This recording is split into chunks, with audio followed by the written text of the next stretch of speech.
एक मियां बीवी की लड़ाई हो गई और लड़ाई इस कदर बढ़ गई कि कोर्ट तक जा पहुंची। वकील ने दोनों को कमरे में बुलाया और पूछा, मसला क्या है।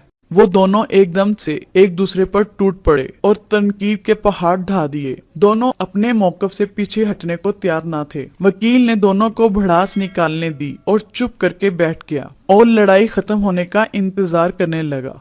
जब दोनों थक कर बैठ गए तो वकील बोला, अच्छा ये तो तुम दोनों ने एक दूसरे की खामियां बयान की हैं, अब एक दूसरे की खूबियां बयान करो। दोनों ही खामोश होकर बैठ गए। वकील समझ गया इनको एक दूसरे पर इतना शदीद गुस्सा है कि एक दूसरे की कोई अच्छी बात याद ही नहीं। उसने उन दोनों को एक एक कागज दिया और बोला, दोनों एक दूसरे की खूबियां इस पर लिखो। काफी देर तक दोनों खामोश रहे।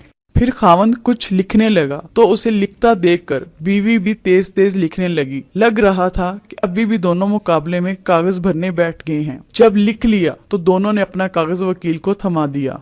वकील ने बीवी वाला कागज शोहर को और शोहर वाला कागज बीवी को थमा दिया और दोनों को कहा, पढ़ो। पढ़ते ही दोनों की आंखों से आंसू निकल आए और एक दूसरे की तारीफ सुनकर बहुत खुश हुए। कमरे की फजा एकदम तब्दील हो गई। ऐसे लग रहा था जैसे वहां तो कभी लड़ाई हुई ही ना हो। वकील का फर्ज पूरा हो चुका था। वो लड़ते हुए वहां आए थे और हंसते मुस्कुराते वहां से बाहर निकले।